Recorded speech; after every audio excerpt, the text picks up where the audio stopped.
一天时间发生3件大事，都在释放同一个信号，那就是美国霸权正在陨落，而这对中国来说是个机会。各位好，欢迎来到新乐锐评。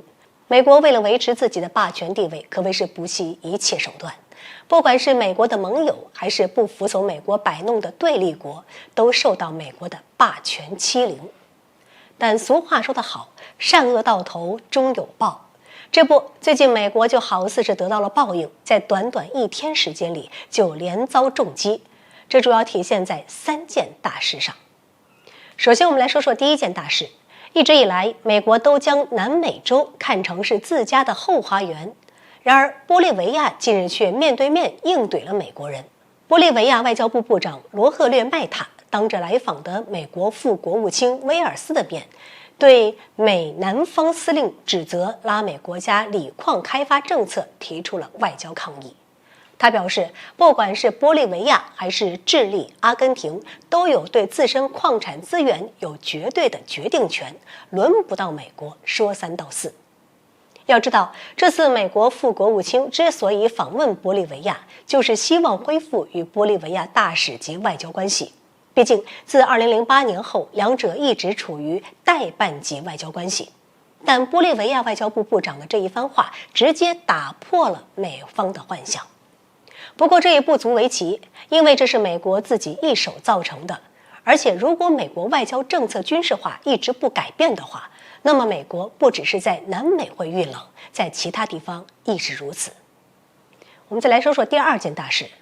澳大利亚外长黄英贤在开完7国集团外长会议之后，直接说了一句挑战美国权威的话。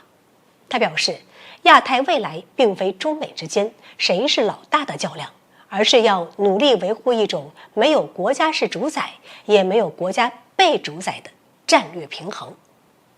黄英贤的这番话看起来颇有对美国不满的意味，这也说明作为美国铁杆小弟的澳大利亚也看不惯美国频繁在世界范围内搞事，毫无信誉，毫无章法，完全以个人利益至上的行为。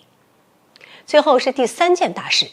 伊朗外交部发言人卡纳尼公开表示，虽然美国还是一个大国，但现在国际形势已经发生改变，美国被视为超级大国的时代基本已经结束。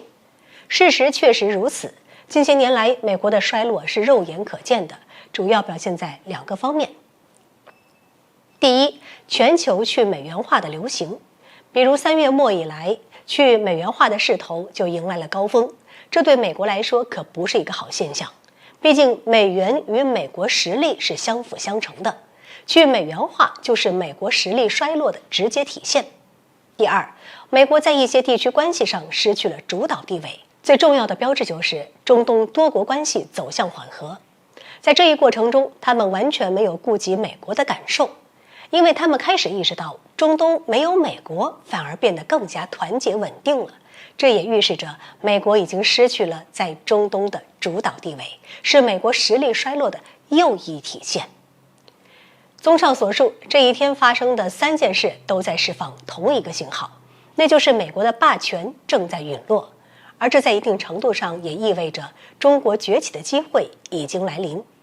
眼下我们需要做的是更加清醒地保持好自身的战略定力，按照既定的路线政策和发展节奏稳步迈进。相信终有一天，这个时代会属于我们千千万万的中华儿女。好了，本期节目就到这里，欢迎各位点赞转发，留下您的精彩评论。